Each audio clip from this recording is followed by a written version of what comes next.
स्वागत है राजनीति विज्ञान विभाग के एमए फाइनल के सभी विद्यार्थियों का। मैं doctor Shashi Verma, associate professor राजनीति विज्ञान विभाग, महारानी सुदर्शन कन्या महाविद्यालय, बीकानेर, राजस्थान।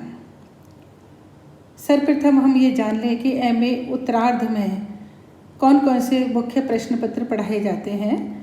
एमए प्रीवियस के अंतर्गत 4 प्रश्न पत्र पढ़ाए जाते हैं और एमए फाइनल के अंतर्गत 5 प्रश्न पत्र पढ़ाए जाते हैं। अर्थात जो एमए है उसके अंतर्गत 9 प्रश्न पत्र पढ़ाए जाते हैं। तो हम 4 प्रश्न पत्र चूँकि एमए प्रीवियस के अंतर्गत पढ़ चुके हैं, 5 प्रश्न पत्रों को इसके अंतर्गत पढ़ेंगे। तो हम जो इसका प्रथम प्रश्न पत्र है एमए फाइनल का, उसको 5 ही नंबर देते हैं, 5th नंबर देते हैं। जिसका जो 5वां प्रश्न पत्र है वो है आधुनिक एवं समकालीन राजनीतिक सिद्धांत, मॉडर्न एवं कंटेम्प्रेरी पॉलिटिकल थॉट। 6 जो पेपर है भारतीय सरकार एवं राजनीति, इंडियन गवर्नमेंट एंड पॉलिटिक्स। ये जो दोनों पेपर हैं वो कंपलसरी पेपर हैं। अर्थात ये है कि सभी विद्यार्थी जो एमए फाइनल कर रहे हैं पॉलिटिकल साइंस में, उनको पढ़ना आवश्यक है। उसके बाद ये 2 पेपर जो हैं वो ऑप्शनल पेपर हैं। एमए फाइनल के अंदर कई सारे ग्रुप बने हुए हैं, उन ग्रुप के अंतर्गत से और विद्यार्थी चाहें तो वो कोई भी अपनी रुचि के अनुसार एक ग्रुप चुन सकते हैं। लेकिन महारानी सुदर्शन कन्या महाविद्यालय में ये दोनों पेपर ही ऑप्शनल पेपर के रूप में पढ़ाए जाते हैं। तो इस विद्यालय के अंतर्गत पढ़ने वाली छात्राओं के लिए ये दोनों पेपर लेना अनिवार्य है, जिसमें 7th है लोक अंतर्राष्ट्रीय कानून, पब्लिक इंटरनेशनल लॉ, 8th है सैद्धांतिक एवं व्यवहारिक राजनीति, theory and practice of diplomacy. उसके बाद एक और कंपलसरी पेपर है 9th पेपर मानव अधिकार एवं कर्तव्य, सिद्धांत और व्यवहार, human rights and duties, theory and practice. इसके अलावा जो रेगुलर छात्रा हैं जिनके 55% से ऊपर नंबर आए हैं, वो इस पेपर के बजाय इस पेपर को ना लेकर केस स्टडी ले सकती है, जिसके अंतर्गत एक टॉपिक को लेकर, उस केस को लेकर आपको स्टडी करनी है और पेपर लिखना है, जिसको विश्वविद्यालय में या महाविद्यालय में जमा करवाना है। आज मैं आपके साथ जो 9th प्रश्न पत्र है आपका मानव अधिकार एवं कर्तव्य, उस राइट्स एवं ड्यूटीज़, उसके ऊपर चर्चा करूंगी आपके साथ मैं। अधिकार, मानव अधिकार का है क्या है? मानव अधिकार की सबसे अच्छी परिभाषा हेरल्ड लास्की ने दी है।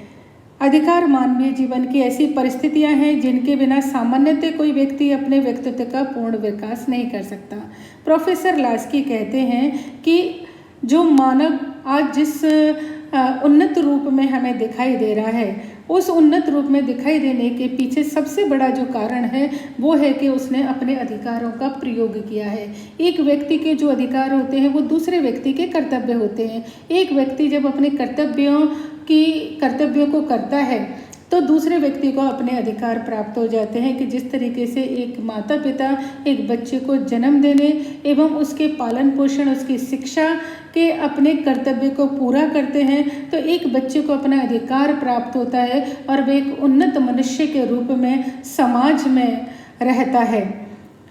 प्रोफेसर लास्की कहते हैं कि मनुष्य के लिए रोटी, कपड़ा और मकान बहुत ज़रूरी है, लेकिन आज जो आधुनिक समाज है, मानव समाज है, उसमें रहने के लिए, सरवाइव करने के लिए या अपने व्यक्तित्व के विकास के लिए मानव अधिकारों को शामिल किया गया है। मानव अधिकार क्या है?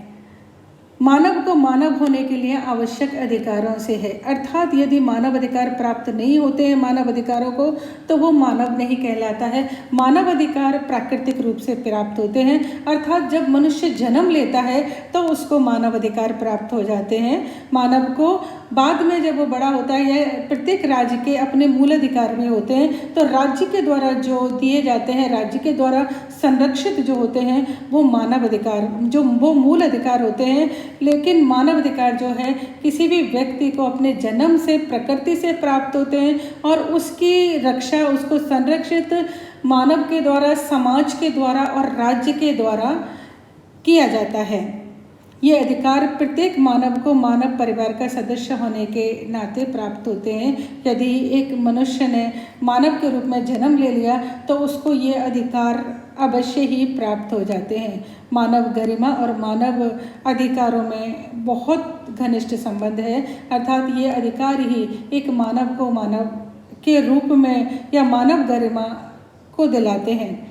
मानव अधिकार समाज में एक ऐसा वातावरण तैयार करते हैं जिसमें कि मनुष्य स्वतंत्र होकर निर्भीक रूप से अपना जीवन जी सके, अपने अनुसार अपना जीवन जी सके, आजीविका अपनी प्राप्त कर सके। और मानव अधिकार जो है संसार के सभी व्यक्तियों के लिए समान रूप से प्राप्त होते हैं, वो स्त्री हो या पुरुष। उसका स्वरूप जो है मानव अधिकारों का जो स्वरूप है, जिन मानव अधिकारों की कौन कौन से मानव अधिकार हैं उनकी हम आगे चर्चा करेंगे।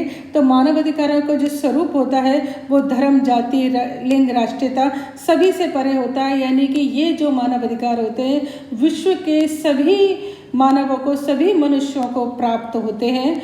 कोई सीमा इनके अंतर्गत नहीं होती, यानी किसी भी पूरे विश्व के अंदर किसी भी कोने में कोई मनुष्य रह रहा है उस सभी मनुष्यों को ये अधिकार प्राप्त होते हैं। मानव, ऐसा कहते हैं कि मानव अधिकारों की जो अवधारणा है बहुत पुरानी है, अर्थात जैसे ही मानव का जन्म हुआ इस पृथ्वी के ऊपर मानव अधिकारों का भी उसी तरीके से जन्म हो गया।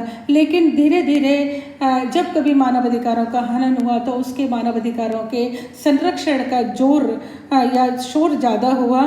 तो अर्थात ये है कि हम मानव अधिकारों का जो नाम है या मानव अधिकारों के विषय का जो शोर है वो आज सुनते हैं, लेकिन मानव अधिकारों की जो चर्चा है वो संस्कृति के विकास के साथ है। यानी कि मानव का जन्म हुआ, मानवीय संस्कृति का जन्म हुआ, तभी से हमारे मानव अधिकारों के ऊपर चर्चा प्रारंभ हो गई। अब सबसे पहले हम मानव अधिकारों की विशेषता क्या है